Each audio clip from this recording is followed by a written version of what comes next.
He built it himself. You know John, right? Yeah. And, you know, and then he fizzled out a little bit and he got his brother Tim. You know, they were all brought up with a hammer in their hand. And they got his brother Tim come up and help him do the trim work and finished it up for him. Yeah. You know.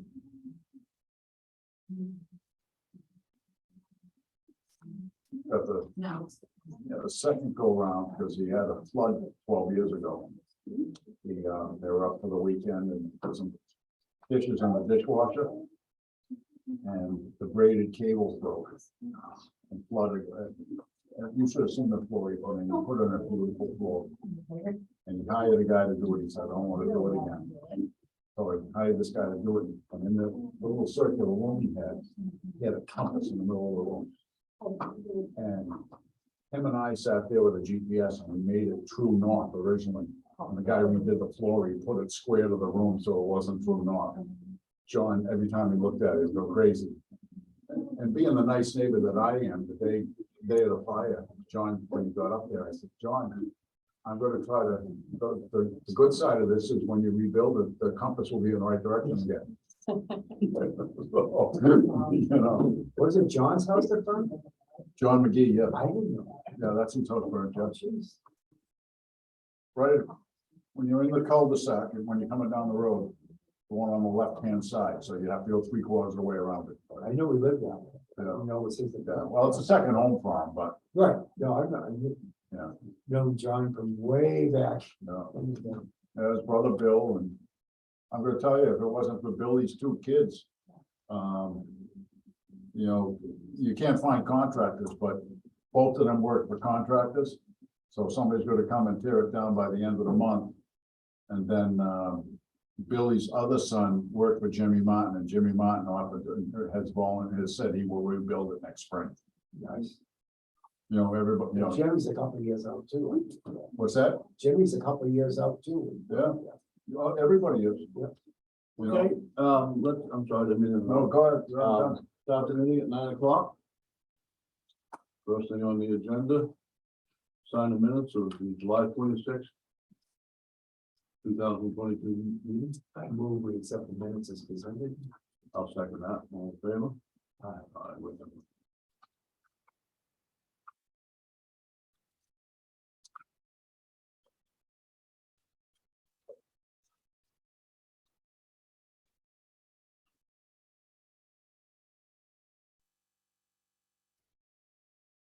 Okay, next up on the agenda is Bill Waterhouse. You have the floor, Bill. This is on the Johnson A.K. Mountainside Road research that we've been Working on, yeah.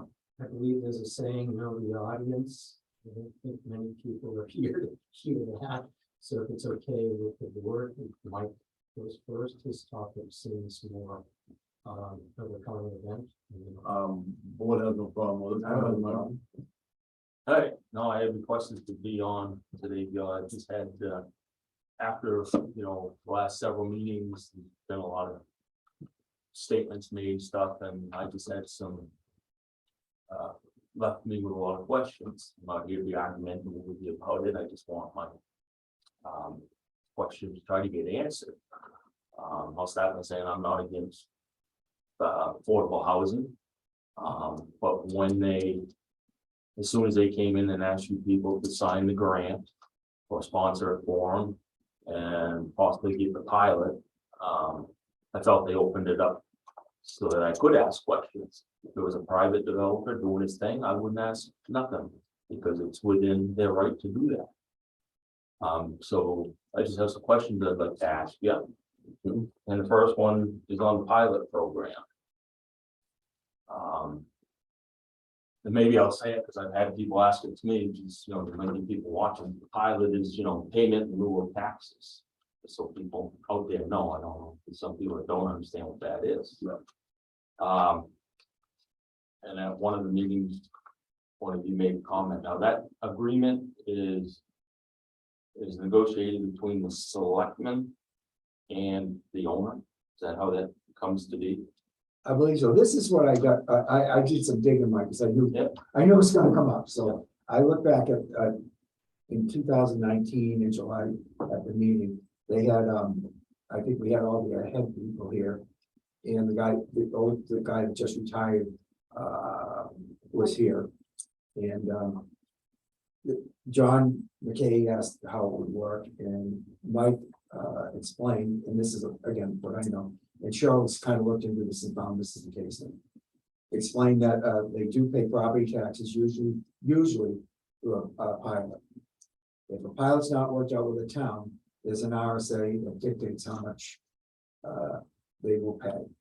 And that it usually works out to be about 80% of the value. And that's from that. And that's all we kind of know, I think. But I think it is up to us to try to do the best for the town we can when working with these folks. But that's kind of. So your understanding is that it would be the select board and the owner will sit down and negotiate it. Will that be in public, Scott? Absolutely. I Yeah. don't know why that would be in public. Yeah. And, I've researched it too, and usually there's a time attached to that, couple years, 3 years, but you haven't gotten that far into it yet, I assume. You really don't know much about it. We have talked about it a little bit, and that, we got some advice from Laura and stuff, that you don't want a long time frame. Correct. You want to shift it down. We're gonna probably start somewhere long, and then we'll negotiate somewhere in the middle. When we get there, if we get there, what happens. Okay. I guess my questions are probably a little bit early in the process here, but I guess I'm confused. If I was the developer, I would want to be asking these questions before I built a project, so I knew what my costs were. If that hasn't happened, you haven't sat down. They haven't gotten their money, No, I understand that, but but it's hard to kind of Yeah. do a hypothetical on something like that. I don't think they have the actual construction quotes yet either, on what it would cost, so they don't know. so. I think the bottom line is that, from what I understand, again, I'm not positive. If they can't make an agreement with us, it defaults to the state. Or Right. state makes the Yeah, agreement. no, that's kind of what I Yeah. researched, and I just wanted to know where you guys stood, because some comments were made on your past. I think we try to get as much as we can. From. Okay. And the night that they came in requesting you to sign the grant, there was discussion about impact, because Cheryl made a statement that it could be 30 to 50 new students in the school system that would have no tax impact. I'm just having a hard time understanding how you can, how that statement can be made. We didn't make that statement. The Cheryl school made that, the school board made. Well, she the said that statement. somebody had said that, then she reached out to that Jerry Stringham, or whoever he was sitting here in the audience, and asked him, he was on the budget committee for 1 year. Yeah. And he didn't focus on budget, he was focusing on, Sure. the test results, really, when we were on, I happened to be on that year. And he was off his own for worried about test results, really not about the budget, but there is going to be an impact. As you know, they're getting ready at the end of the month to start looking at the funding formula. Yeah, Jay sits on that committee.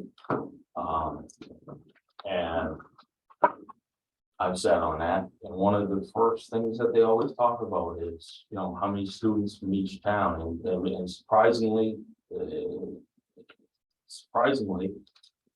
for a lot of years, it's been within 1 or 2 students from each, using the school, which is amazing. But if we end up with 10, 15 more students from Woodstock, next time that it comes around, ain't gonna happen this time, but when it comes around, Lincoln's gonna use that as a leverage, which they should, and so that formula potentially could really change, and the taxpayers of Woodstock are gonna see a huge difference. My opinion on this whole, the way they apportion the amount we pay, personally, is that, again, and as a select person, I think if it's a school district, they should be taking the whole value of both towns, taking that amount of the school budget and That's the way they tax it, not by students. We're all on the school together. It's just like in Manchester, there's North Manchester, South Manchester. Yeah. They should take one number, and that's the number, and it has anything to do with the students. Jay probably wants to speak on that. Well, it's not just, you know, that Mike's is what they been- focus on though. But that's one of the things Oh, that, sure, you know, it's really not an argument this year for Lincoln to, you know, but they always go to that. They try to use that, but the numbers have always been so close. Yeah. That's not. But once that changes, if we get 30 new students that reside in Woodstock, believe me, Lincoln's gonna come and that formula is gonna change. And we're gonna see a huge increase in our tax portion for the school. If they get, you know, Sure. get it changed. And the other thing. theoretically, I just wanted to say is that when the school board was here and they had their meeting, and again, I don't agree with it, disagree with it, or anything. They said they could easily handle 30, 40 more students without increasing their budget. Wow, I didn't say. I was here when that was. You were here. Yeah, I think they were thinking the physical size of the school, which definitely can handle 50, Sure. 75 more without a problem. There's enough room in that school building. You got classes with 8, 10 kids, whatever.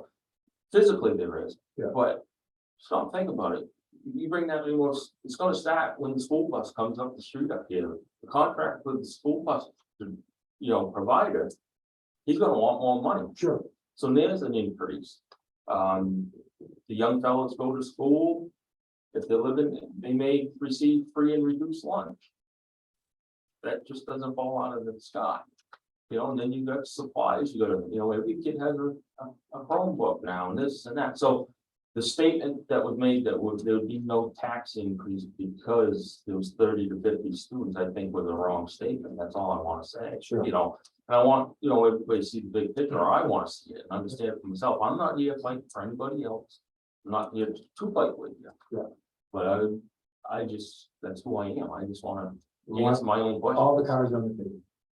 Yeah, and so there is gonna be an increase to try to tell people that they're not gonna see an increase. You know, there is gonna be, which anybody should realize that anytime you got more of anything, you see an increase.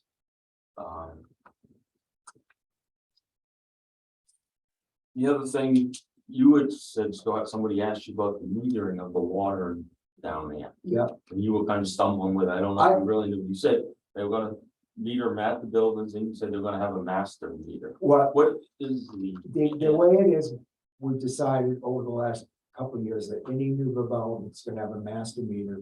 We're in a building association, so we're not responsible for all that stuff. Good. And that's kind of where we're going with that, but they're gonna have to pay the water and sewer fees. How they get the money, we don't care, Right, but they're not getting a break from that. And I was thinking that yesterday, is that you know, we have enough excess capacity except for the pumping station, that it could actually help the water and sewer rates. And water and sewer district per se, with their budget, because and that will be on the plus side. Because it looks like we're gonna get the Northern Borders grant to upgrade the sewer system, sewer pumping station on Gloucester Road. That we need for any, not for this one development, but any other developments going down the road. That will pay for about half of it, and their buy-in fees for the Peeling Village project would pay for the other half. So we're gonna have the capacity that they're gonna use without a lot of capital expenditure, so it should help the water and sewer users, I hope. Being the biggest one, but we'll see. so you put in your answer is that there's gonna be a master meter. Right, any new Yeah. development's gonna have a master meter. Good, no, that's what you. Because we've got, you know, no, I'm not picking on Grandview or anything, but Right. there's just been a lot of. No, And that's why we're doing it that way. yeah. So, the night that they had the grant hearing, the fellow that came from represented them, kind of stumbled with a lot of things. Yeah. Will they be? You had told me, you had said that, don't worry, people, we're gonna have our chance to talk and I said, well, it's Woodstock. You know, all they gotta do is get a building permit. There's no public input to this. It's private, you know. will there be any, will they come in and explain this project a little further? Now that I'm not, if they were private, I wouldn't ask a question, Scott, but where they're asking the town of Woodstock, which they've got approval from you people to sponsor the grant. So now it becomes every resident, I think, has, the right to ask questions. So will they come in and explain the project? I think that would I don't, ease things a little bit if they at least, come in and say what the project is, how many, what's the threshold so that people can live there and so forth. I think it's a lot of people nervous about the type of, let's say, clientele that's gonna live there. For me, it's not my backyard. It ain't gonna bother me. I don't, and I believe everybody has that place to live. I understand, but,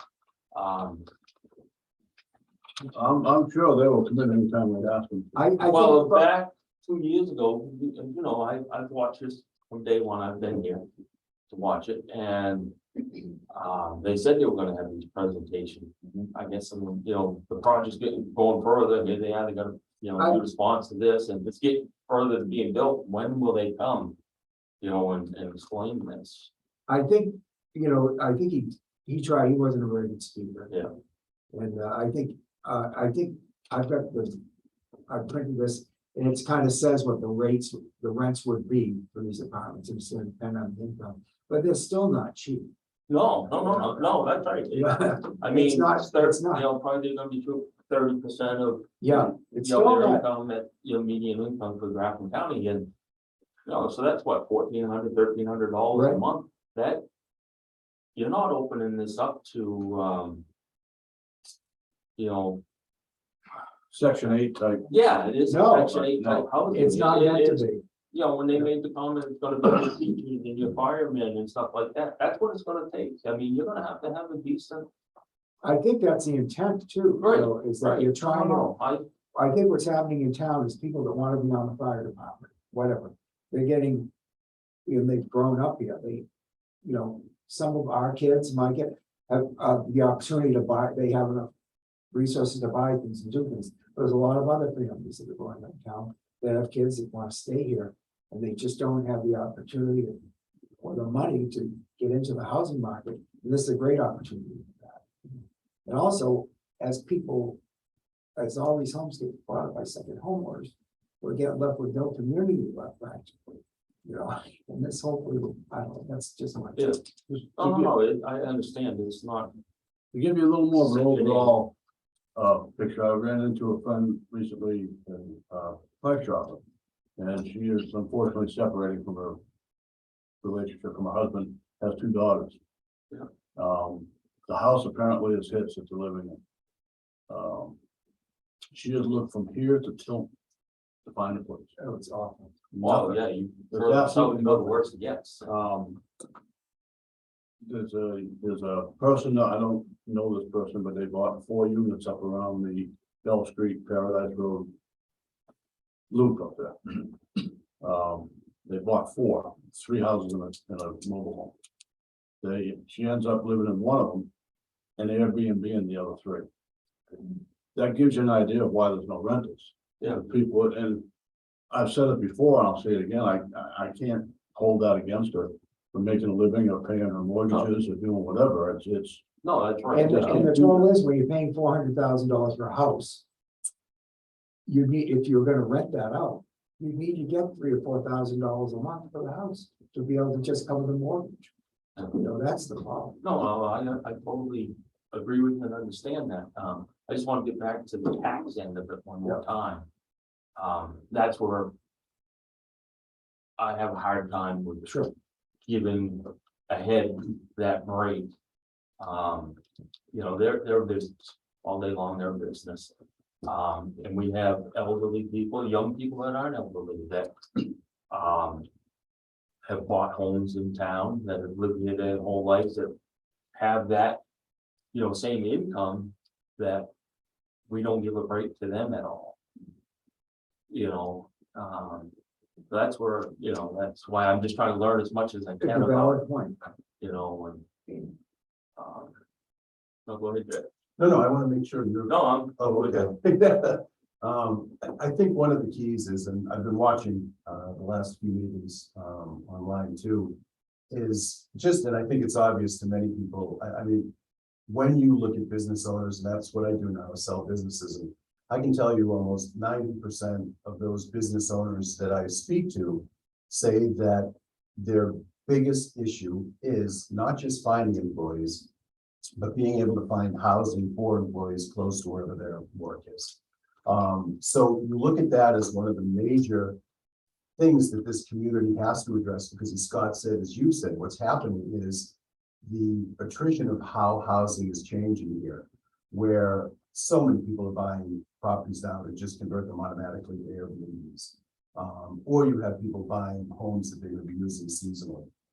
So I think when you look at what the needs are for the business community here, which again, we ask, who are these people, you know, that are going to be living here? The same people that live in town now are the same people that will be living in these properties, which, by the way, I sat on the board of the head for many years, primarily because we knew what kind of issue there was with affordable housing in the North Country. Right now, the vacancy rate is 0.5%. You know, nationwide, it might be 5.9, and I think in the North Country here it's 4.9, but we really have an issue here, but a lot of that is because of the housing situation.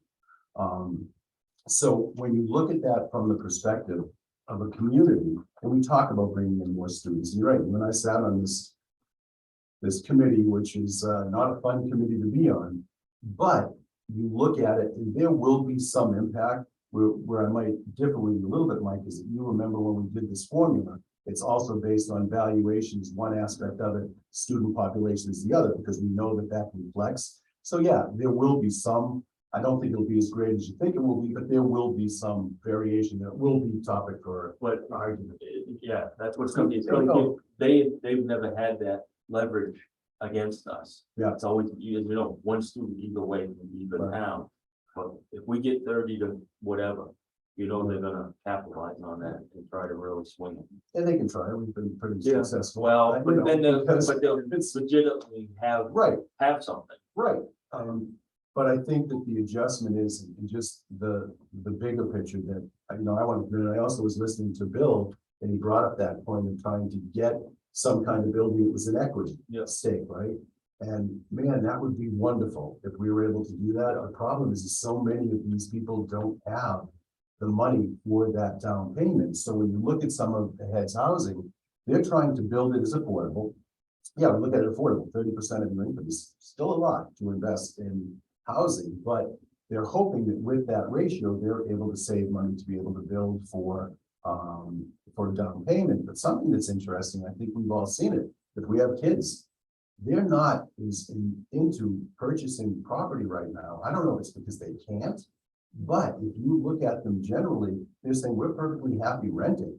And I don't know, it's a weird demographic, but, and Maureen might be able to attest to that. How many people come in just looking to rent? And is it part of the fact that it's not affordable? Or is it part of the fact that they're just not as tuned in as we were to try to build equity?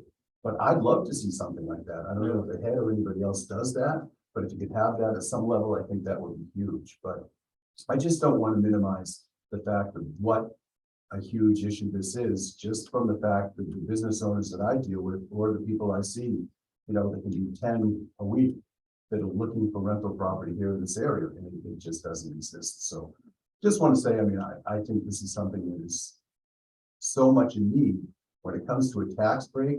The way that I look at it is, and I thought the number was closer to 90%. Usually is what they pay as far as a percentage of the taxes that would have been due otherwise. That sounds like a Maybe good it's 80, that might, I don't know. I had always heard it to be 90 in projects that we did in Bethlehem and Littleton. But to me, that's 90% of something rather than 0% of what that property right now is paying in taxes. Well, right, and that's why I've asked this question multiple times, because, you know, different numbers have been thrown around, and that's why I'm here. I wanted to ask, what is real? And that make me look at it differently. Yeah. I've heard as low as 70, 60, Yeah. you know, and then you know, anybody that's looking at it, you say, holy crap, you know. Yeah. And you ask why? I just don't understand why they're not farther along in this process at this point. They've already invested money in owning the property and moving forward, spend money on planning and so forth. You think they'd be wanting to have this, there's no reason you guys can't be having this conversation. Yeah. And then then everybody in the community knows, and it puts these stories to bed, and you know what I mean, and it may make it go smoother. And the last thing I can say is, because again, being on that board, going through these projects can take 4 or 5 years. And a lot of it is state, because you're dealing HUD, NIFA, all of these agencies that aren't real quick at getting back to you. So they'd be able to tell you better if they feel like these folks are keeping them up to date. But I think an awful lot of it has to do with what they still don't have answers to either. This is a huge investment for them, but I've seen them fail too, where they purchased these properties and nothing ended up happening. Well, And what right, and is it? that's kind of I guess it's not time for my questions, but that's what I was, I have in back of my mind. What is there any covenants and restrictions also associated with this? We start out, it's this project here, and 6 months from now, it doesn't become Section 8 housing. What's built into this so that people are assured of something? Because, if there's nothing built in, what's to say that they say, well, financially, it's not working for us, okay, this is a Section 8 house. Then a head wouldn't do the project. I mean, if you look at their projects, you look at their portfolio, they're a different builder. So I mean, yeah, there's that risk. I think that risk is minimized with a head. But then the property goes back on the market if they choose to sell it. Then who knows what happens, right? Then who knows what could happen with that. But at this point, I think they are probably the most professional, along with Southern New Hampshire Services, is the two organizations that I think are, we would feel most comfortable as a community working with. So, but yeah, I think everyone wants more answers, and I think the more transparency, the better. But they've always been pretty transparent. I've always found. So I think it's just a timing issue. One thing I wanted to bring up, and which I just found out about this 2 days ago. 2 or 3 days ago, Cheryl found out about it, and then I asked Larry about it yesterday. There's a new program called Investing in NH. And if this project qualifies, which it looks like it does, I'm not interested, we would get for any units completed within the next couple of years, the town would get $10,000 per unit as a grant, an unrestricted grant to use on what we needed to use it for. So that would help some of it if it happened. So that would help defray some of the tax money that we might use, depending on what happened down the road. But I don't think, again, that's a grant. It's not for sure, but it's something that's real, and I can share that just came up, and I think they just came up with the program. So, And during the building of the process here, they do sub out the infrastructure. That's not a company they bring in. They will put it out to contract, as well as the plowing contract too. They put all that up. Building maintenance, they have a crew that does that. And probably lawn care too. But they do bring in some kind of employment into the town. And some of it, albeit the plowing contract is probably, not a whole lot to brag about, but it's perpetual. So, but the infrastructure goes out to bid.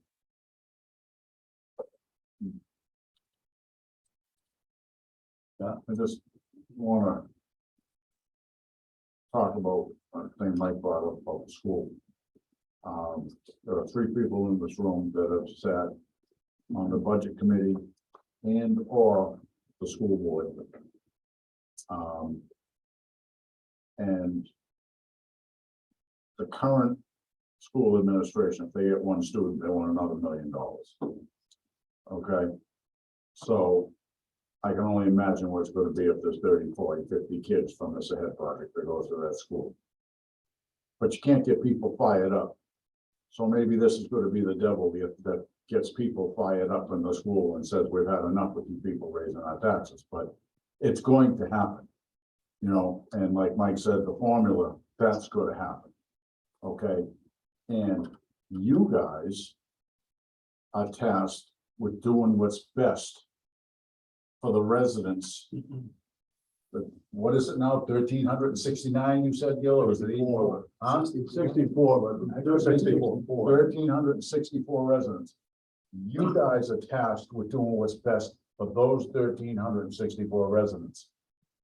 Not what's best for one business or two businesses or, you know, a group of people from Lincoln or anything else. You guys are supposed to make decisions based on what's best for us, the 1,364 residents of this town collectively.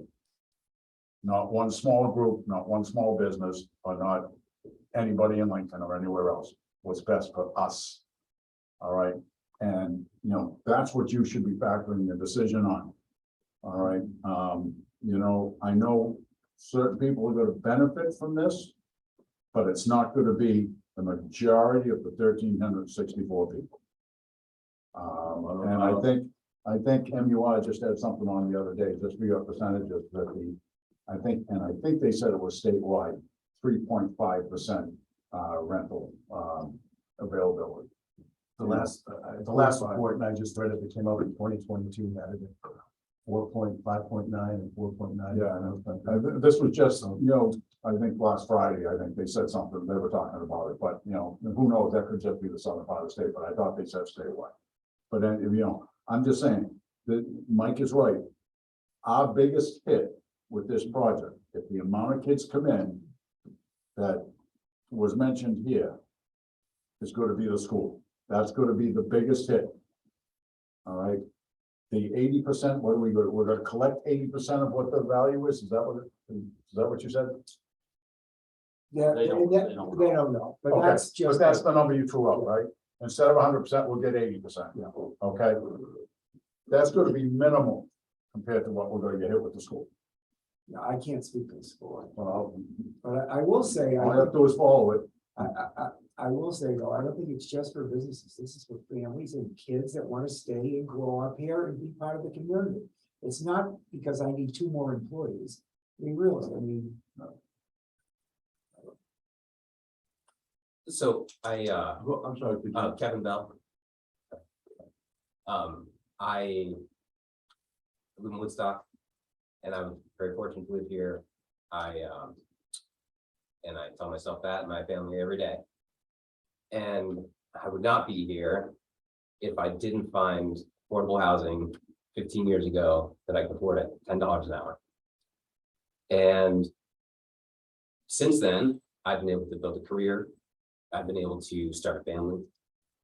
And I've been able to really make an impact in the local community, and something that is very important to me, and I continue to do. And I support this project because of that. There are people that need a start, that need a restart, that want to play a positive role in this community, and they just need a little help.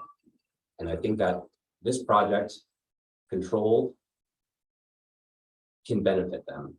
And someone's financial situation does not dictate their intention or motives. But giving these people that can use that housing to start, build a career, to build a family, and play a positive impact in this community, something I support fully. So, thank you.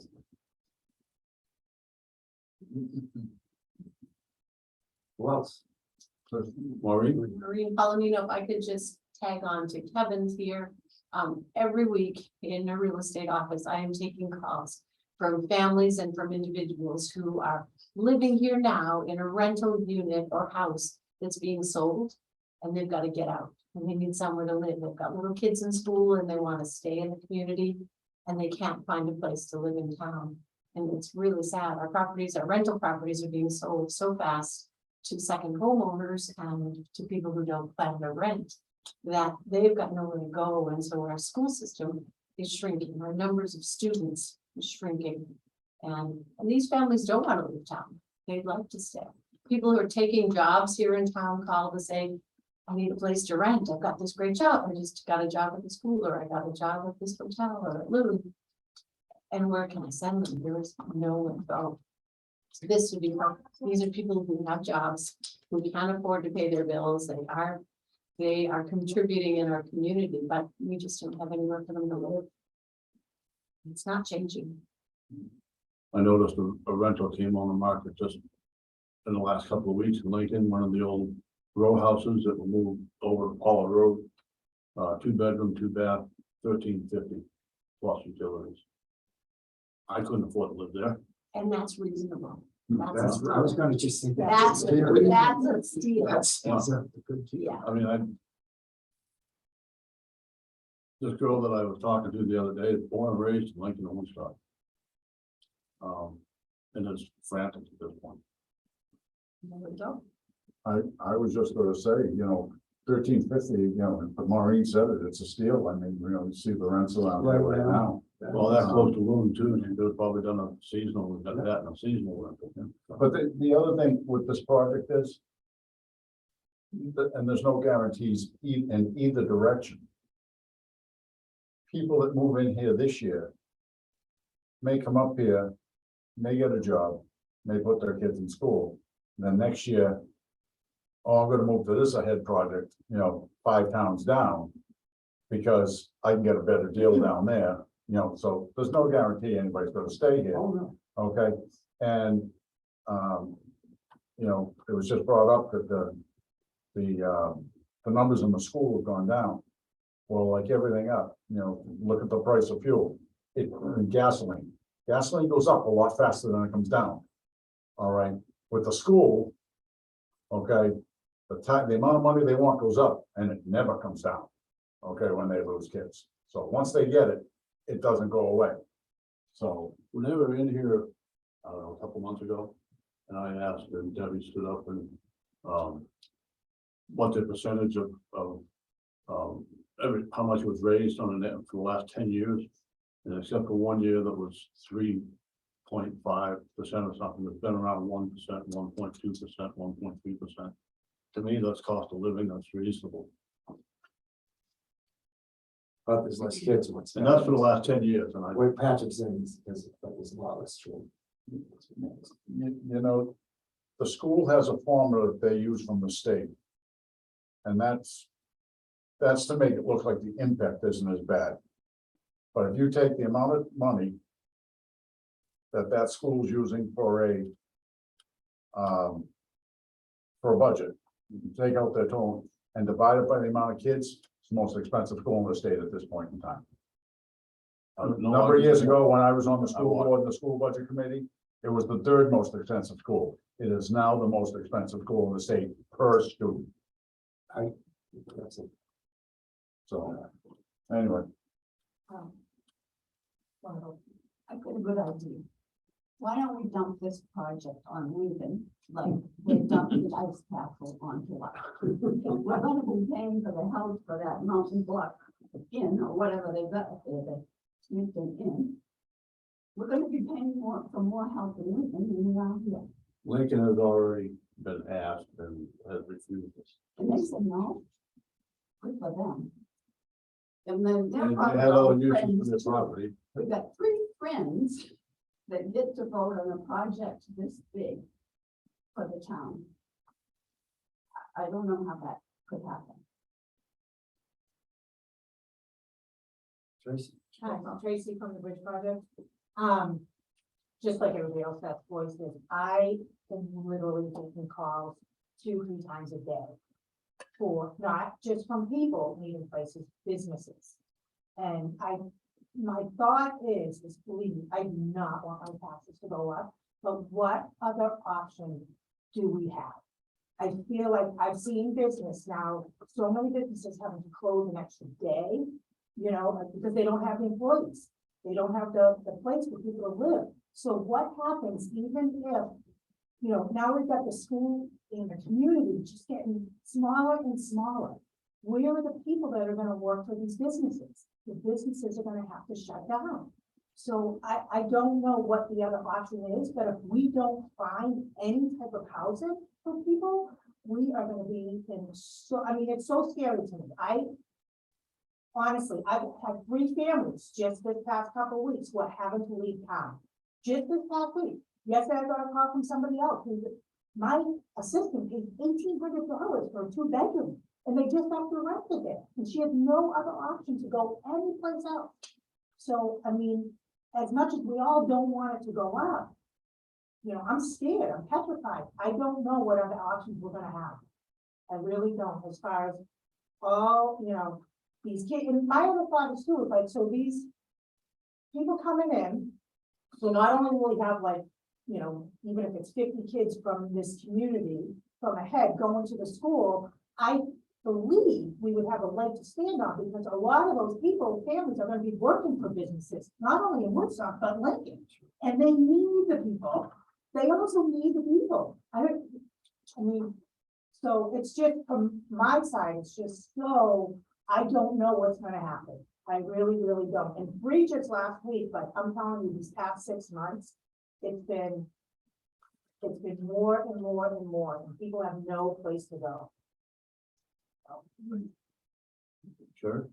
My thing is that your people are leaving, you've got a family, you've got a little family, there's no guarantee that they're gonna get in there. They go on a list. There is no guarantee that any of these people that we need, who need a home, are going to go in there. They can come from Concord, Tilton, Plymouth, wherever, and they might not even work here. And that is a question that I've had, I would like to have with the head. How does that system work? That is the I other asked piece. that. We did it, we asked that, and he said what they do is they advertise on in the local community. I asked that. Remember I said, can local people go in there? And he said, no. They can't give them They can't. priority, It should be priority. but they can It should be the they people can that advertise live there locally first. I don't think they can legally do that. Again, I'm not a lawyer, I don't know. Right? But I think they said they would make an effort to make sure the people in the local communities knew what was available first before they went around to other folks. And that does scare me as well, you know, because there are lists in Manchester, Concord, I mean, so it goes back and forth, so if there's a conversation to have with them, see if that could, you know, change where our people here. I mean, I don't know how Get that first works. crack at it. Okay. So that Ellen? means we're giving them a 20% discount on their taxes. But it's not local people with it. So I'm paying for somebody from, who's working in farm or wherever, a 20% discount. There's gonna be some, there's gonna be hopefully mostly local people, but there's certainly gonna be some from Thornton. Or Campton or Plymouth that work there. You know, you can't control that. Scott, I don't think that people who are in this town now are going to be living in that project. These are all going to be people that have been imported from someplace else. I think that's an assumption, Pat. Because I'll tell you, and I'm just saying that because I've been on the board when we did the Bethlehem project. They do have a priority to local people. I don't know how they do that, but I think that's a question to ask. Sure. To have them specifically say, but there is something, I didn't know if it was advertising or whatever, but I think they try to minimize that because they're coming into a community with their partner. But I think that's how that works. I'm still trying to understand when you say that we're paying the other 20%, because right now I'm saying 80% of something. Right now we're getting 100% of nothing. So this is going to absolutely build up the tax base. So I don't see how I'm going to be paying that other portion of that 20%. They get the discount because this is bringing a big thing to the area and a good thing to the area. So it's the state or whoever saying this is worth it for us, because now we're still getting 80% of something rather than 100% of nothing. Jay, there's something, you know, to expand on what you just said. We're getting 100% of nothing, but that nothing is using nothing to services. Okay, when that nothing becomes something, are the services being used going to be more than the 80% that they're paying? But right now, the services, all I've heard, that really will be that impact, and it's true, there's going to be the student base, but I'm saying that's not as high an issue because there's a formula in there that only takes some of it as student population, some of it as assessed value. So I'm just saying that no matter what it is, we're going to end up, to me, my calculations on the plus side, not only from an economic standpoint, but also from a community standpoint. It could potentially lower people's tax. I was speaking with Mike Clappin, who was the past director, now Larry Bird. Initially, when this started like 3 years ago, I asked him what percentage of the local community goes into it. He said about 60% is what they've seen as an average of people that actually move into that are actually from the surrounding community. Like, which there was in this case would be like the Woodstock. And what you're gonna find is a lot of these people that are living in some of these apartments are absolutely horrible. And they're paying a lot of money for something that's really horrible. Local people are gonna be able to transition into this place, pay the same amount of money and have a nice place to live. It's gonna make a big difference, and you know. And hopefully these people that are renting these things that are just horrible will have to lower their rent so that it's even more. You know, I'm not a big fan of formulas. If anybody remembers the JFK trial, you know, Attorney Garrison once said that, you know, you can get somebody that will tell you, you know, an elephant can tie his tail to a daisy and hang off a cliff, and you know, and the daisy won't break and it'll hold the elephant. Okay, and the formulas are the same thing. It depends on who's writing it, whose side it's on, and everything else. That's where it goes. The other thing is these people from ahead. I'm sure the people that's running it, it's just like the Red Cross and all these other groups. Somebody, you know, the guy's running that's making a good sum of money. So he, you know, he's going to come and do what he wants, and he's still going to get paid either way. All right, but you know, it's again, I'm going to reiterate, and I'll keep saying this. Your responsibility is for the 1,364 people in this town as a whole, not any small group thereof. And the thing between Lincoln and Woodstock that you brought up, ma'am, is that years ago, long before, you know, I was here. Okay, I've only been here 17 years. Mike's been here all his life. A lot of you people have. Okay, Lincoln decided to go in one direction. Woodstock decided to take another direction. Lincoln decided that their main thing was, let's get as many condo complexes and, you know, townhomes in there as we can. Woodstock didn't go that way. All right, Woodstock doesn't have much more land that they could, you know, accomplish that with. I know, and I don't know if it's still for sale down at Avery Farm Road. That's still listed, that 200 acres down there. Anyway, but you'd have to get a very aggressive builder to come in here and build down there because it's nothing but ledge. Okay, Woodstock doesn't have a lot of land. You know, there's a few people in this room that have large parcels, but I don't think they're going to sell. All right, there's not much more land in Woodstock. So, you know, we've got a little piece there. They're going to put in something, but is that something going to equate to, you know, to be more than the nothing we got now? You know, that's the same thing. All right, just to add to that, between national forests, lakes, rivers, ponds, streams, we live on between 6 and 8% of our property. That's all we can. Well, Woodstock's what, 58 square miles, I think it is? 52, I think Lincoln's 58. All right, but 52 square miles, but most of it's national forest. Well, Lincoln must be, they're the second largest township in the state. Behind Area land-wise, correct. Yeah. Pittsburgh, But again, being they have.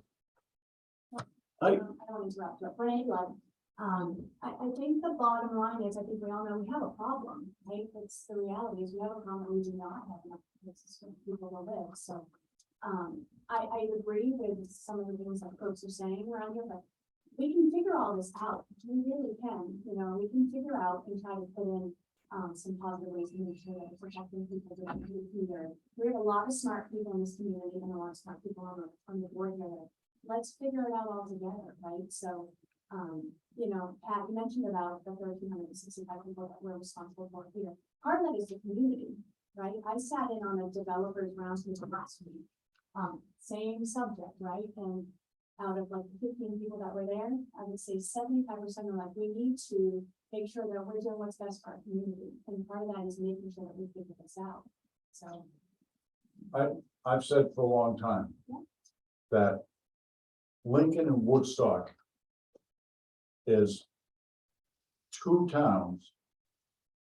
separate towns with their own identities, but it's one community. But there comes time for government to say, okay, we shouldn't be subsidizing the other side of our community because they govern themselves.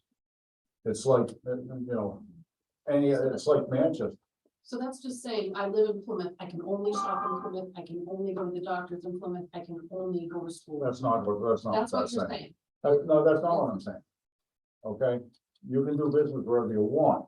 I'm saying tax wise, there comes a time when our dollars we should be worrying about our own section of this community. All right, I understand your position. I understand what your job is, okay? But, okay, this, for me, this is my community. I think it's for a lot of people, because anytime this subject comes up, this room is packed. And other than today, every time the people who've been in here, the majority of people that have showed up have been against this project. Today, it seems to be a little bit the other way, but this is the only time. All right, and I have said this, I said this the other night at a meeting, the last selectmen's meeting, I believe, actually 2 meetings ago. Okay. The selectmen should go by what's at the meetings, okay? Just like during town meeting, all right, the annual meeting, the 1,364 people, the 50 people that show up down at that building make the laws and the rules for the 1,364. It's the same thing here. If only 9 people show up in this room and then 8 of those 9 people are against this project or whatever situation is coming up, let's just take this project out of it. That's what the selectmen should go for. All right, no.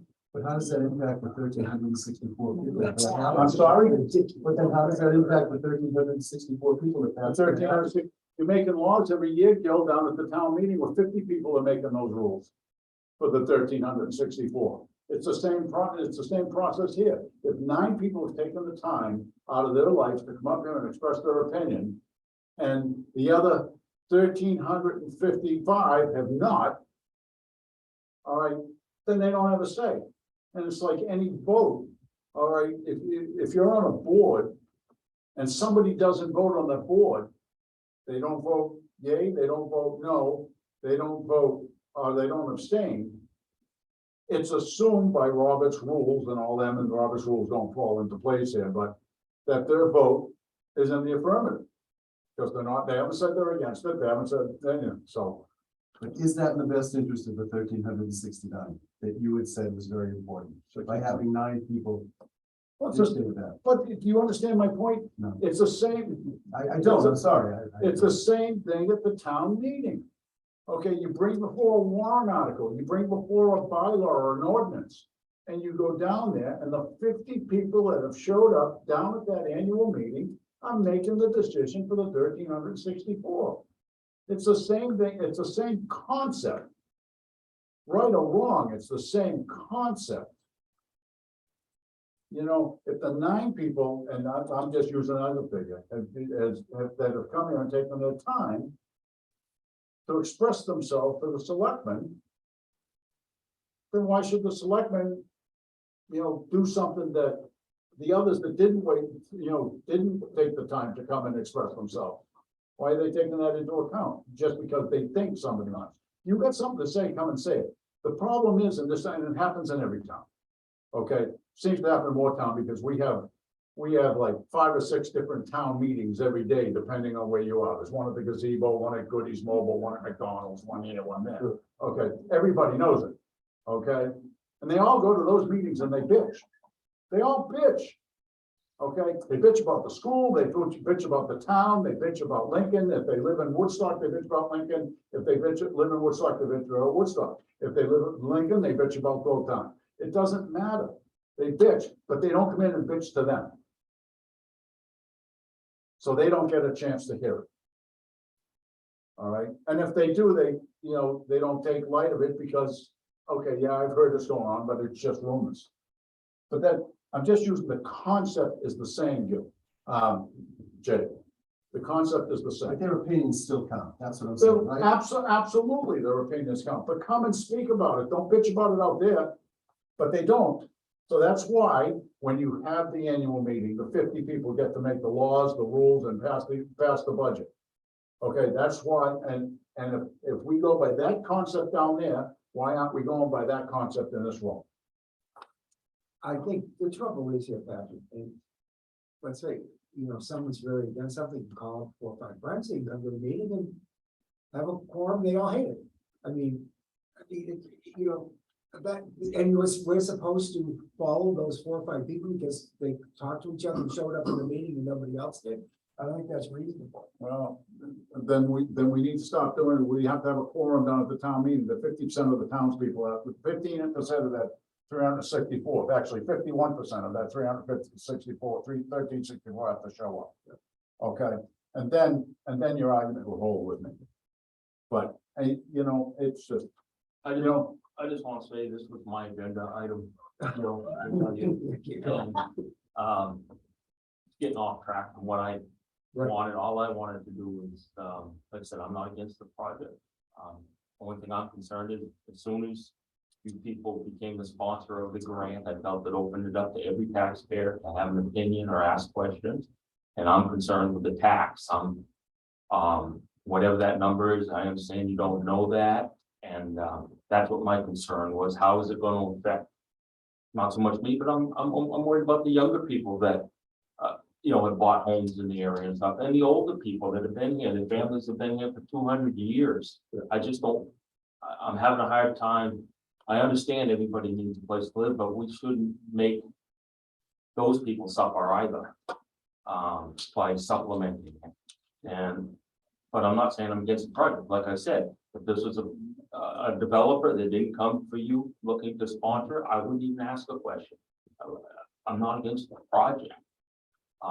But once you opened it up, so that every, you know, sponsor, now it's a taxpayer that could potentially.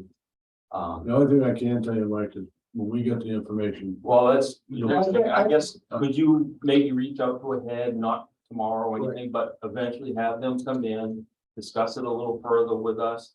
And as the project comes forward and you start to talk about the pilot program and negotiate on that. If the public has a chance to have an input on it, I think that would be great, that's all. I think they could do that. Yeah, I was just gonna say, I think they can do that, and that's a good point, because what Mike's saying is they have to have some type of budget. They've had other projects that have come in. How difficult would it be to ask them, look, this is what your tax ramifications are gonna be, this is what you're bringing in for income, how is that gonna impact us as far as expenses?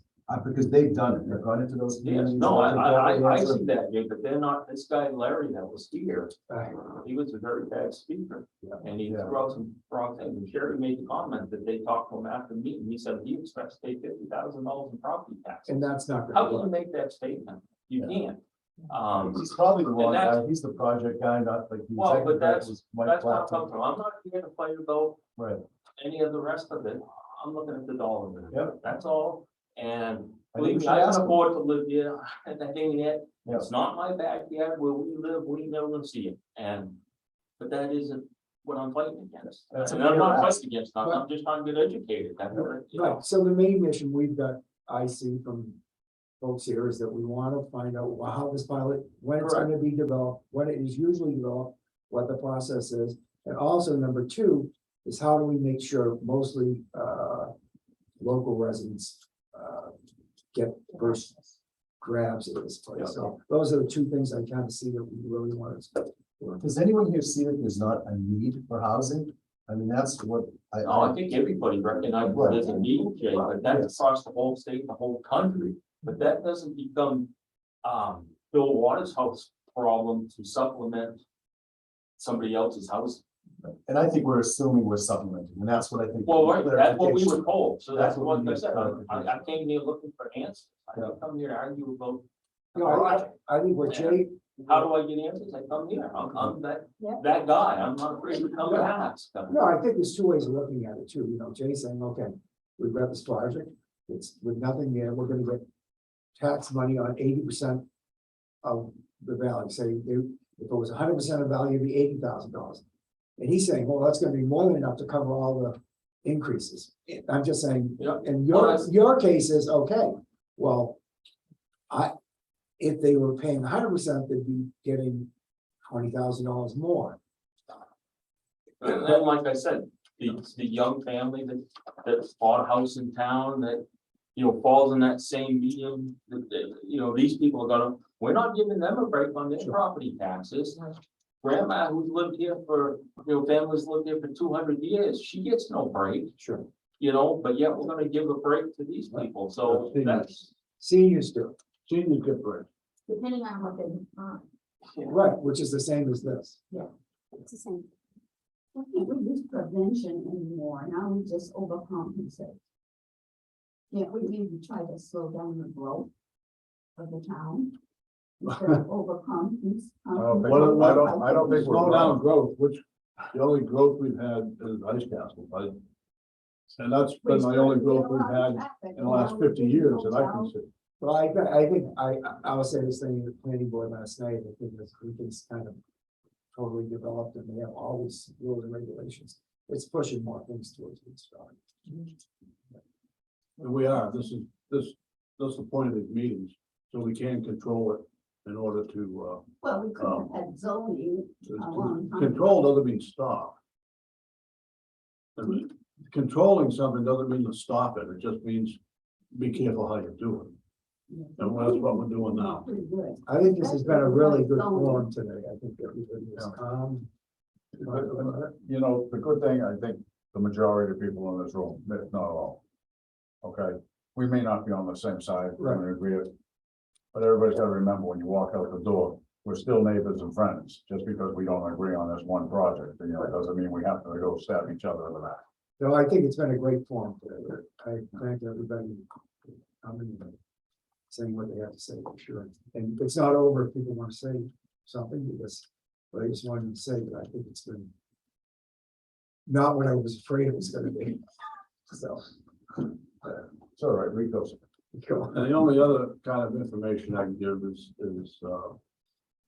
3 years ago when the Ice Castles first started, I went to a scoping meeting in Concord with the DOT and all those folks. And we were talking potentially about the traffic issue that may cause, and then I told them that we have another project possibly coming with the head project.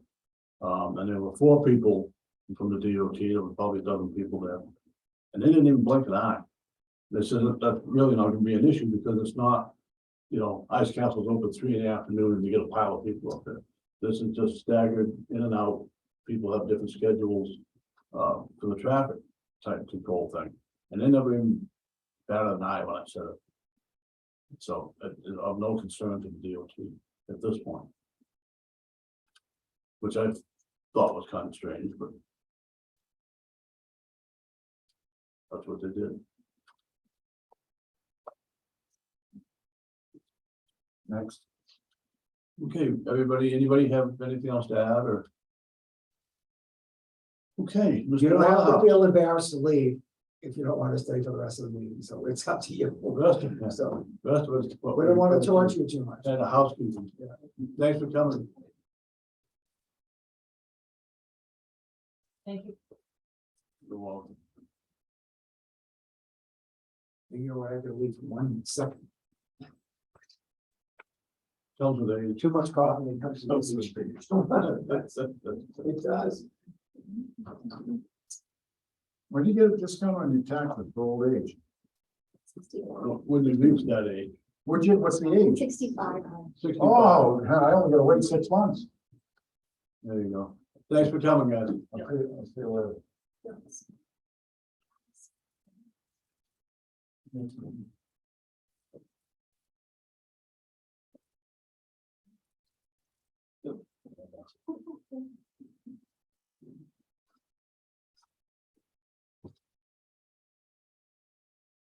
I should have done this earlier, but for those of you who don't recognize our police officer, he's relatively new. This is Officer Rico, Diploma Rico. Yeah, to make sure we all stay in Excuse line. me, detective. You all set now, Scott? I forgot to turn the fan on, sorry. You wash your hands? Did you wash your hands, Scott? Yes. Okay, good. For another 15 minutes. Anyway, so. Okay, go, Bill. Bill, you got the- I'm not sure I have enough copies here. we just shared one. Bill always comes prepared.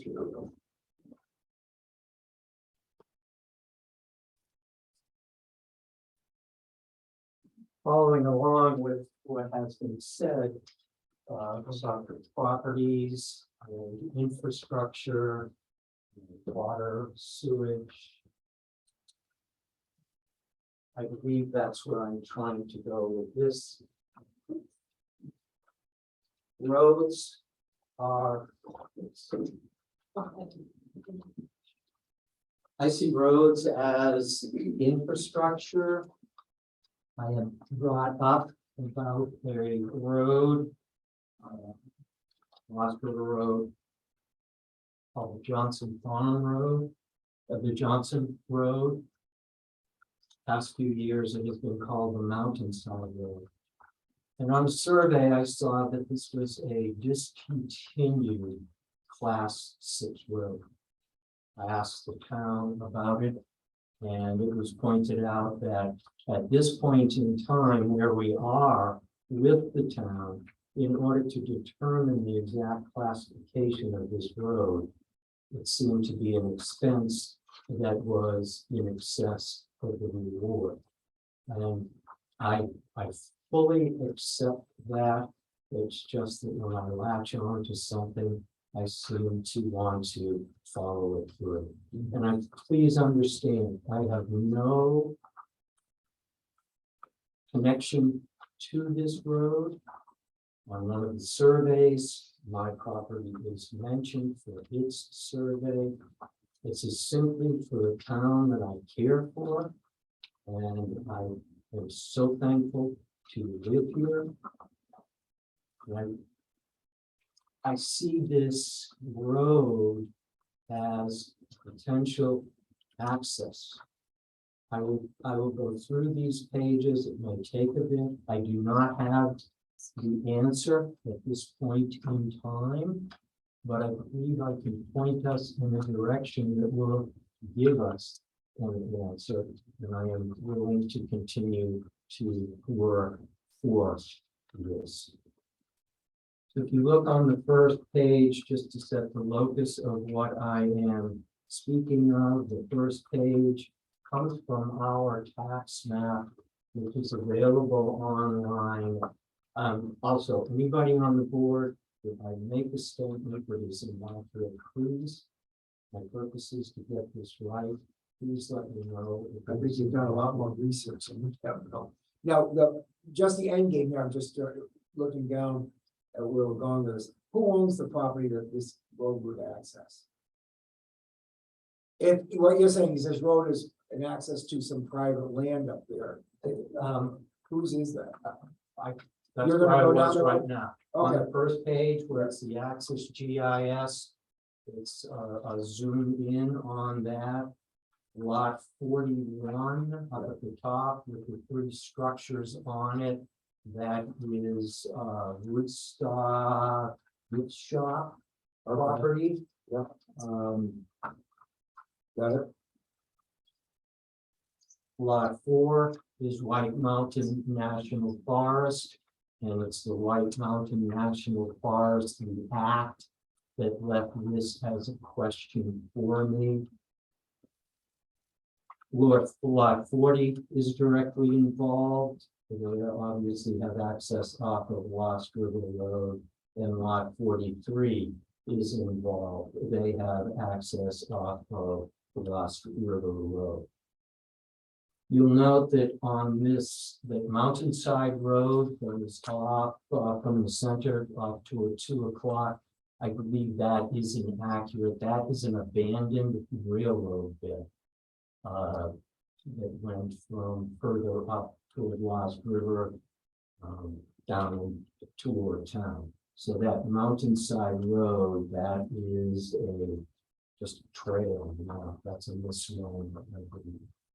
The abandoned railroad bed you're referring to, I believe the ownership of that property that bed is on was granted back to the property owners in 1936, I think. Yes, and this just popped up. It's not a focus for me, but if I'm going to eventually mention Mountainside Road, I don't want people to think that that is Mountainside Road there. Right, okay. All right, and on page 2, how did we get here? Why do we have a national forest? I think we all know that this area was pretty well denuded for the logging industry. Took all of the wood off of it. And the government decided that they would like to set aside property for forests. Well, it had to go through Congress. Back in the early 1900s, people out west, why would they want to spend a dime on preserving forests? So what happened here is this is a condemnation. You can see in the top left-hand corner, it's a petition for condemnation by the United States of America to take lands here. But the reason to take the land was to hold the sediments, so the sediments did not go into the waterways and clog the waterways that affected the textile mills and the commerce in the lower part of the state. I believe the gentleman's name was Weeks. He proposed it to take it to Congress and that Congress could see that. They wanted to protect commerce, and while the intent was to preserve forested land and open lands, it had to be done under that guise.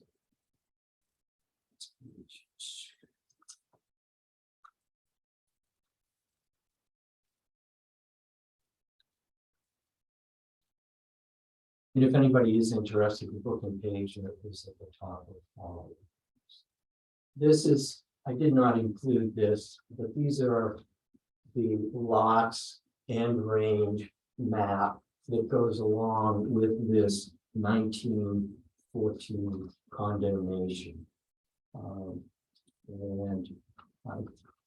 The next piece that you have, which is this,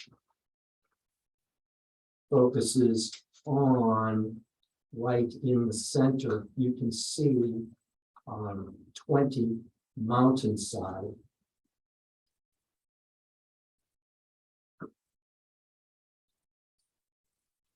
And then the page following that, there are hundreds of pages of this legal description, the legal descriptions. I have marked there the legal descriptions, the corners of the national forest, and you can find them right in the center of the chart that I have given to you. The corners are indicated as 143, 144, 145. And if you want to circle one, a key one would be corner 146. That will come up. Now, there were exceptions to what the government was going to take. And in this small area of Woodstock, you'll see a page 536 on the top. 536 is the list of exemptions. And on the Mountainside zoom in, you will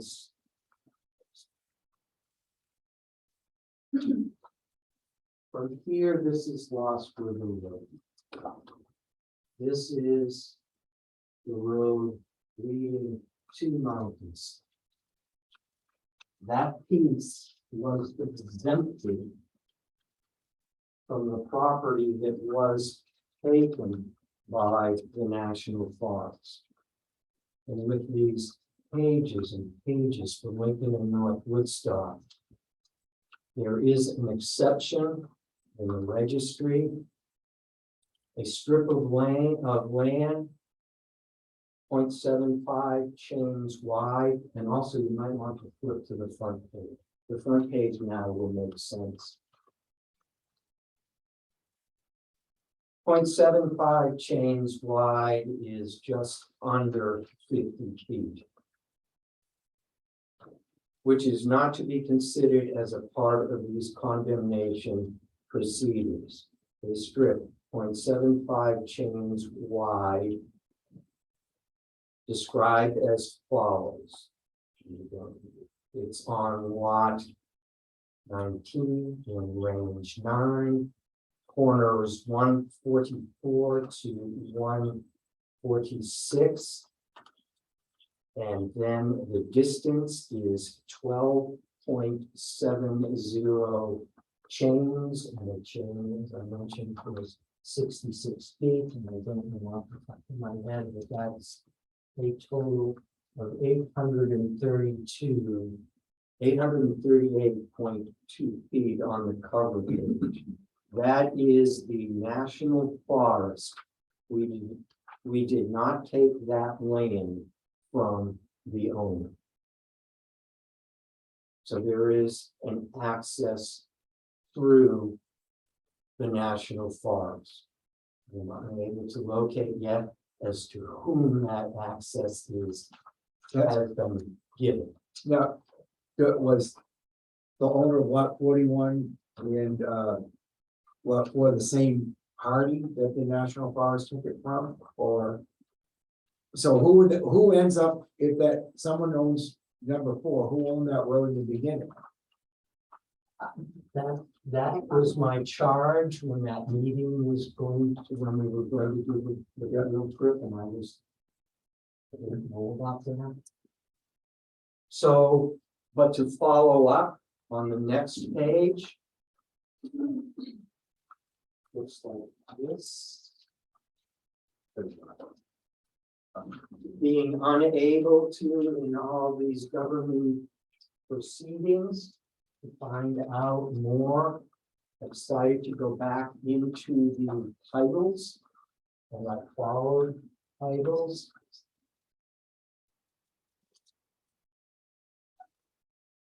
And for lot 41, I volunteered to go back to 1914. I went back to 1899. Going back to 1899, I could find no mention of a road. As a matter of fact, in 1979, at the top of the page, on the east, by the land now formerly of A.B. Demerit, probably owned by G.G. Gordon, and on the south and west by the land of said Demerit or Gordon, on the north by the land now formerly owned by Weeks and Gordon, containing 80 acres. That was in 1979. If you go to the bottom legal description, that's from 1899. It is very close to exactly the same. These people merely copied who the abutters were. There is no mention here of access and egress.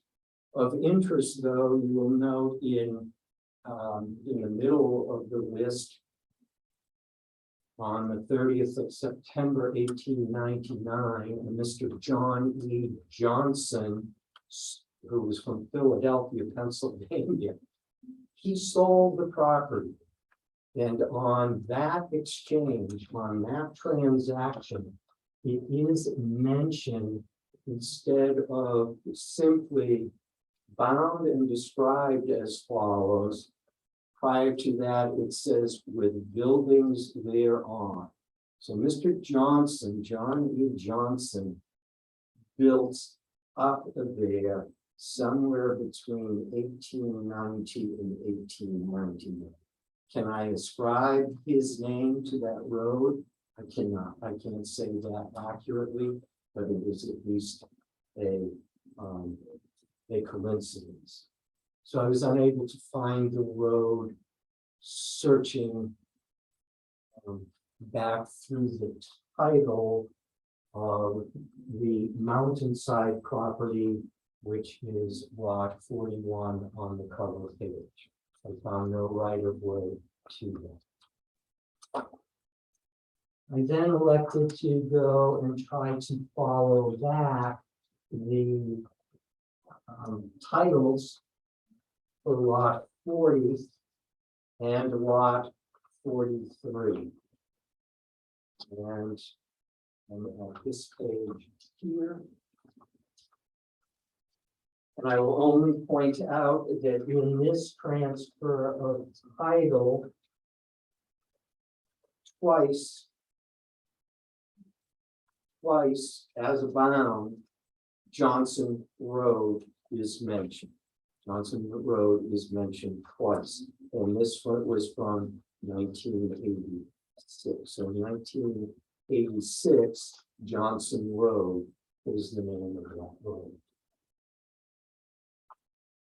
On the next page, this is a deed from 1995. And your eye is probably drawn to the south. Well, those are, when this deed was written, time and money was taken to specifically map out the Johnson Road up to the National Forest. And it's very interesting, this comes into play with the ownership of the road along the center line of that road. So that road is, we don't know what it is, but we know there are two parties for whom the road is divided. Not one party has control over that road. And going one page further back, I got to 1949, and 2/3 of the way down the page, the Johnson Road is mentioned again. Thence northeasterly to the Johnson Road, then southerly along the Johnson Road. And this is interesting, names change because the Lost River Road was the Agassiz Basin Road back in 1949. So whether this comes into play later on, I don't know how you change a name.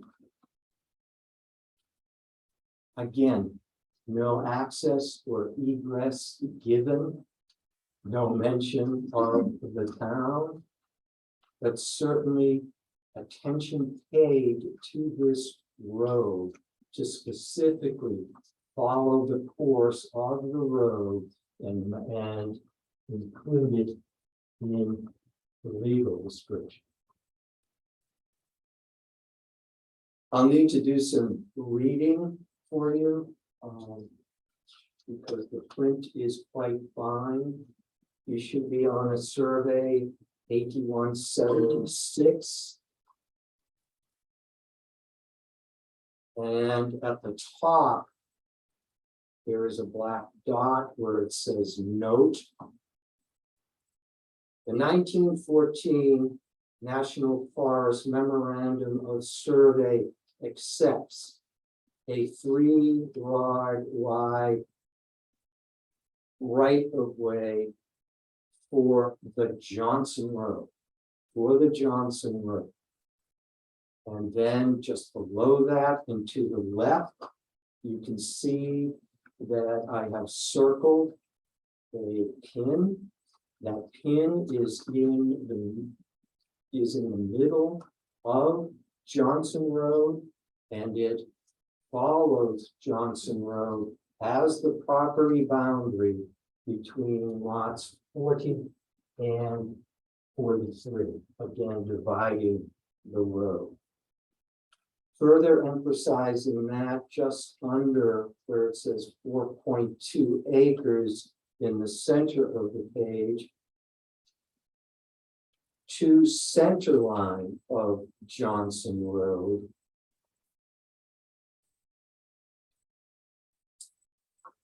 this road is important for some reason, and I've not been able to pin it down yet. Look to the next survey. This survey was 2012. And on 2012, there are many notes that I have here. If you go toward the bottom of the page, this is the road at the bottom of the page. You'll see a block black dot there. That sets the approximate right of way limit. And then between those dashed lines, you will see again Johnson Road. And then on the other side, the approximate survey limit of that road. Leaving Lost River Road and going up to the National Forest. Terminates at the National Forest, and there are just the two small dashed lines that continue all the way up to the property referred to as Mountainside. This date of 2012 has some significance to it because on your top left, there'll be a dot in the notes and references.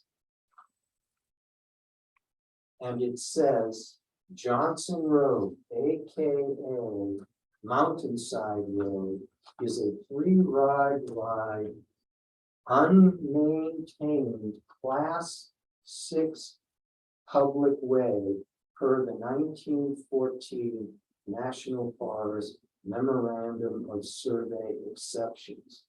I think this is the first time that I was able to come up with any description of the land and of the road being a Class 6 way.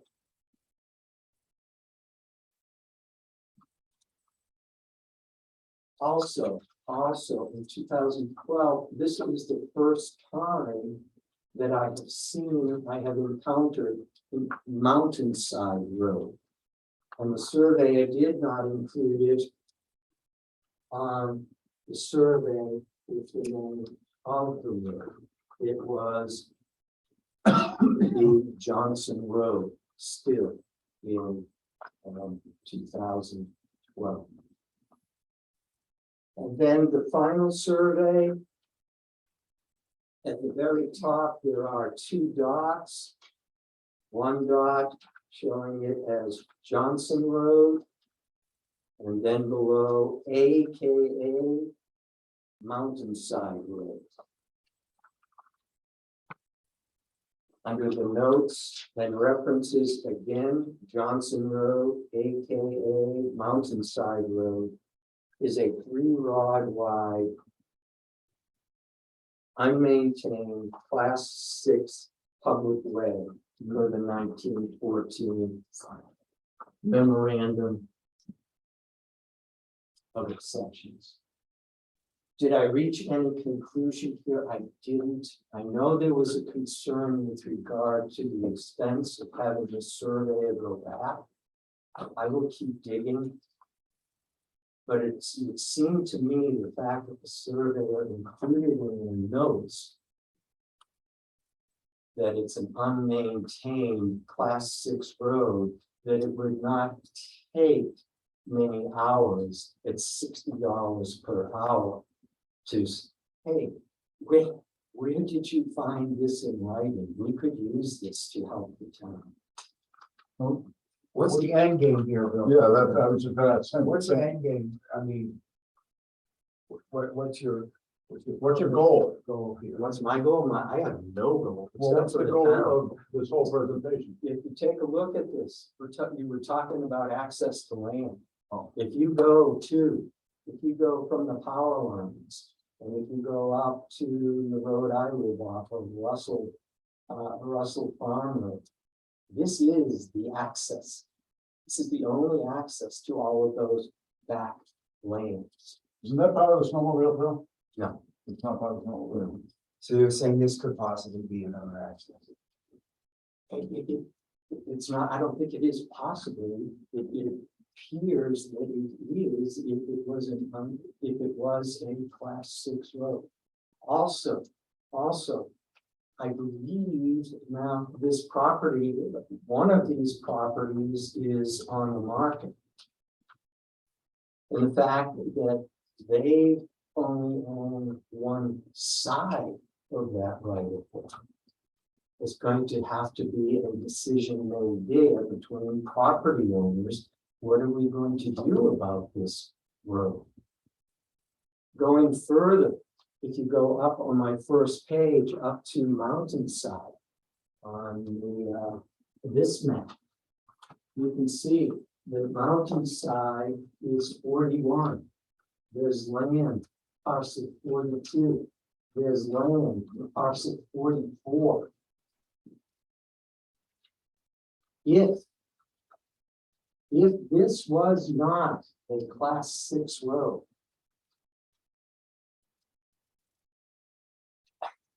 Mr. Demerit, going back to prior to 1850, owns that land.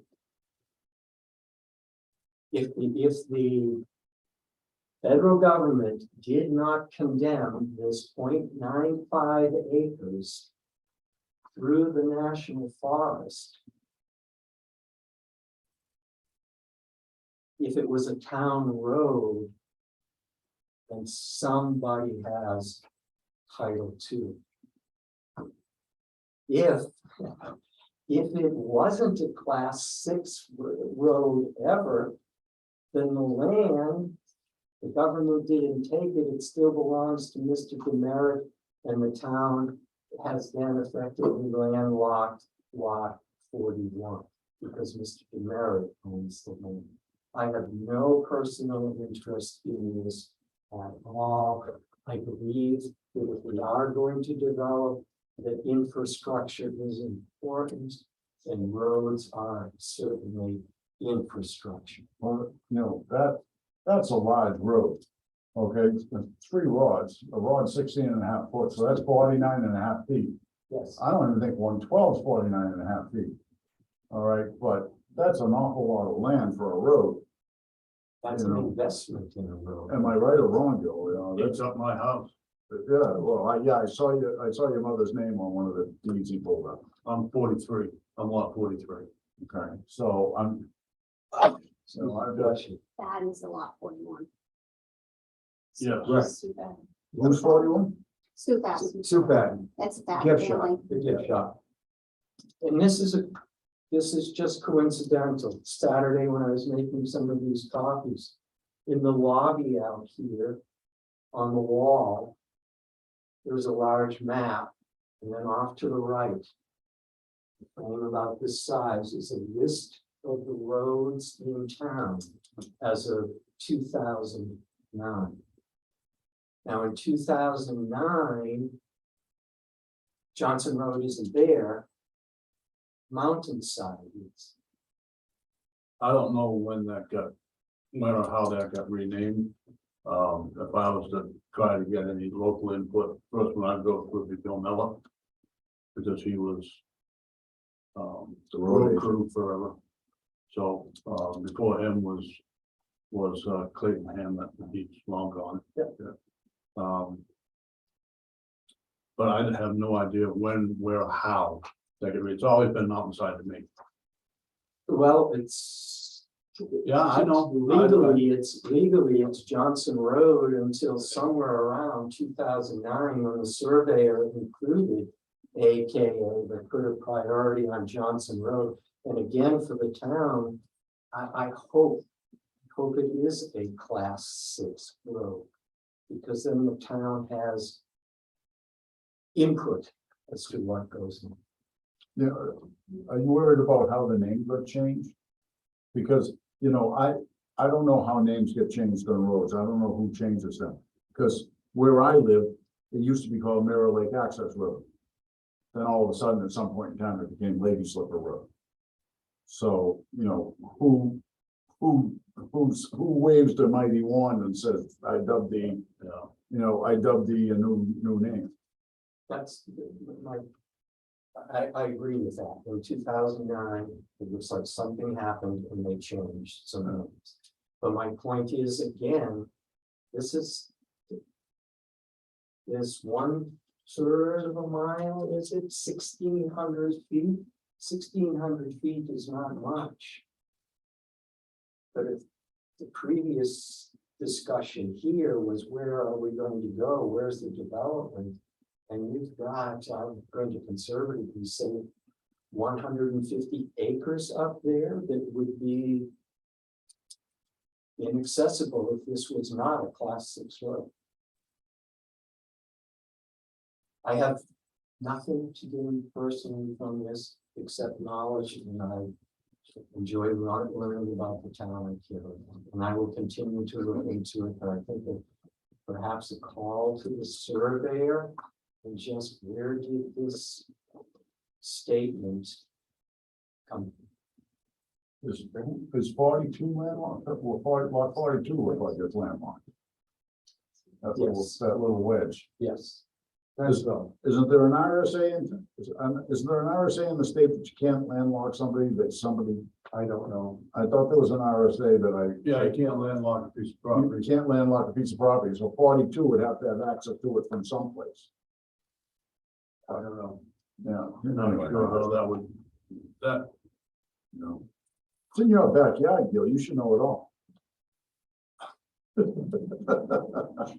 It's my backyard. it's all, yeah, there's a lot of people. There are a lot of people. My brother, everybody on Gordon Farm Road, everybody from actually Lost Valley over, so. Okay, so it looks like we're gonna keep on. Will, and just as a public participation, go to it. One of these exceptions, there was banter and chatter with Cheryl at a previous meeting about the triangular piece up at the end of Russell Farm Road.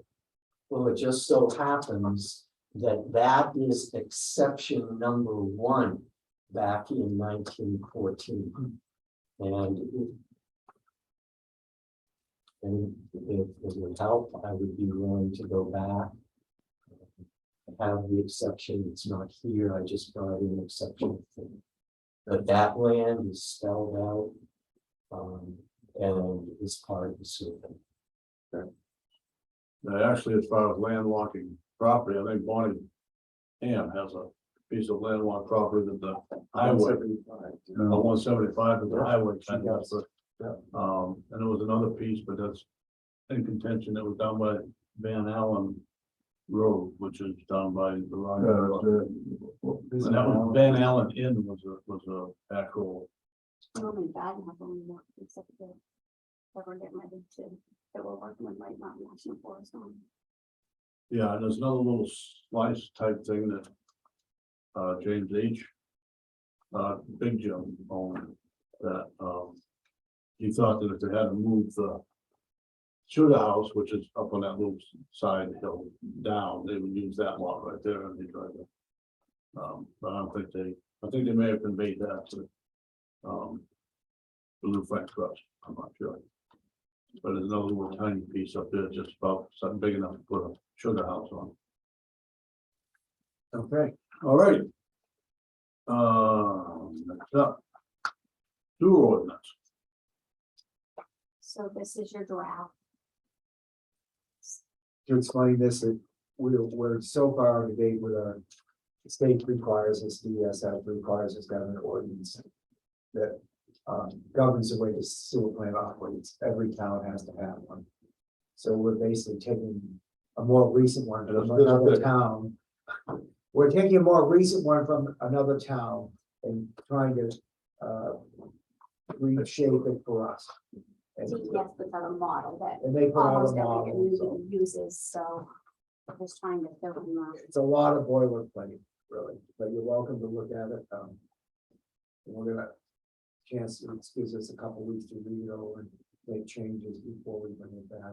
Well, yeah, once you guys go through, then I'll send it off to DES. Yeah. For their review before we bring it back here, Sounds good. and to Kathy down at the sewer treatment plant. It's pretty technical. Um, I feel like Kathy would have, Kathy's gonna look at it too. Yeah. from Welch's sewer treatment company would have input there too. So this is the first round of it. Yeah, For you it's to, pretty dry stuff. it's 80 something pages. 100 pages. 800.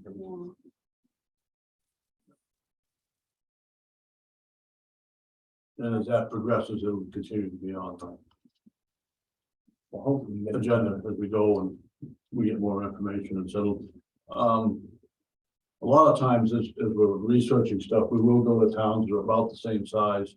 And just see how they did it and picking, things that apply to us. That's easy, that's how we research it. And, that's what we're doing here. Same thing happened with the water Yeah, rates and all that, we went through and That was USDA. yeah, we'll see, but I think a lot of this is just repeating federal and state standards, is all it is. It's saying that we're following all these standards and just putting it in writing. Nothing earth shattering, it's kind of just we're not reinventing the wheel. No, this one, kind of just a painful exercise. yes, kind of mirror Jaffrey a lot. So we've done, so took a similar size, Adobe Acrobat Reader, you know, the good program, you can go in and change No, wording around, so I had a lot of them. anyways, but, Anyways. Here it is okay. for your. I'll wait to hear back from you guys. Next, to accept. Donations from the Woodstock Firefighter Fund for T-shirts from Woodstock Inn sales to accept a check for $320. I make that motion. I'll second it, all in favor? All right. And, another one, for $322 from T-shirt sales. I'll make that motion. Well, they make up pretty well with you, huh? Yes. I'll second it, all in favor? It's amazing, there's a huge camaraderie between all these volunteer fire departments from all over the wind, but they'll come in here and see those shirts and they'll. Not even the volunteers, Scott, even the full-time guys. Yeah, I mean, they want, yeah, so. Any first responder. I was shocked, to be honest with you, I said, this is not, but it's crazy. Old business, Bill, you did that, and is there anybody else that has any old business or discussion on what we've had today so far? And public participation? Then I guess I'll entertain A motion to adjourn and go home. Okay, Good meeting. second it. All in favor? Aye. Thanks, everybody. Thank you.